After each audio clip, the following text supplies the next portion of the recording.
Hello' guys, welcome back to my channel. আজি আপোনালোকৰ মাজলৈ স্ক্ৰীন প্ৰথমৰ পৰা কেনেদৰে প্ৰস্তুত কৰে সেই বিষয়ে এটা ভিডিঅ' লৈ আহিছোঁ। আপোনালোকে ভিডিঅ'টো শেষলৈকে চাব। প্ৰথমে আমি ফুলখিনি কম্পিউটাৰত প্ৰিণ্ট কৰি ল'ব লাগিব। প্ৰথম আমি ইয়াৰ ফুলখিনি প্ৰিণ্ট কৰি লৈছোঁ।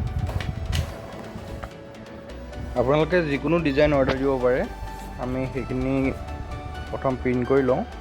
এনেকৈ প্ৰিণ্ট কৰি লওঁ কাগজত।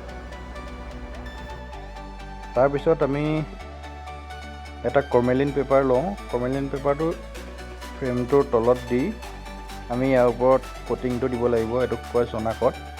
চনাকটটো দি আমি এনেকৈ সানি দিম। চনাকটখিনি স্ক্ৰীনখনৰ দুইফালে সানি দিব লাগিব ভালকৈ, যাতে ৰং কৰোঁতে ৰংখিনি পাছ নহয়। এনেদৰে সানিব লাগিব। তাৰপাছত আমি স্ক্ৰীনখন শুকুৱাব লাগিব। সেইটো কাৰণে মই হেয়াৰ ড্ৰায়াৰ ব্যৱহাৰ কৰিছোঁ। স্ক্ৰীনখন বহুত ভালকৈ শুকুৱাব লাগে, তেতিয়া বস্তুটো ভাল হয়। তাৰপাছত ইয়াত এটা ওপৰত পেপাৰ লাগি থাকে, পেপাৰটো আঁতৰাই ল'ব লাগে। তাৰপিছত এইটো মই নিজে প্ৰস্তুত কৰা এটা মেচিন লাইট বক্স হয়। তাত ফুলটো দি ওপৰত অলপ গধুৰ বস্তু দি দিব লাগে।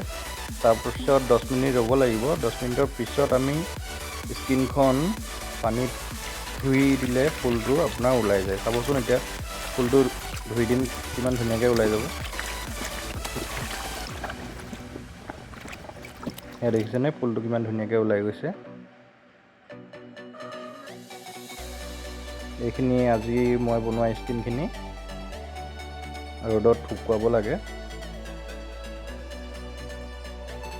ৰ'দত ধুনীয়াকৈ শুকোৱাৰ পাছতহে ব্যৱহাৰ কৰিব পাৰি। আৰু এইসমূহ স্ক্ৰীন আজি অৰ্ডাৰ আছিলে, সেইখিনি আজি প্ৰস্তুত কৰিলোঁ। আৰু আপোনালোকে অৰ্ডাৰ দিবলৈ হ'লে স্ক্ৰীনত দিয়া নাম্বাৰটোত যোগাযোগ কৰিব। অসমৰ সকলো জেগালৈকে স্ক্ৰীন পঠোৱা হয়। আপোনালোকে হ'লচেলতো স্ক্ৰীনসমূহ ল'ব পাৰিব। তাৰ বাবে স্ক্ৰীনত দিয়া নাম্বাৰটোত যোগাযোগ কৰিব।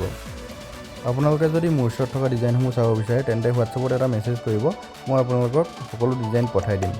আপোনালোকৰো যদি বেলেগ কিবা ডিজাইন ভাল লাগে তেতিয়াহ'লে মোক দিব পাৰে। মই সেই ডিজাইনটোৰ স্ক্ৰীনখন প্ৰস্তুত কৰি দিম। আজিলৈ ধন্যবাদ।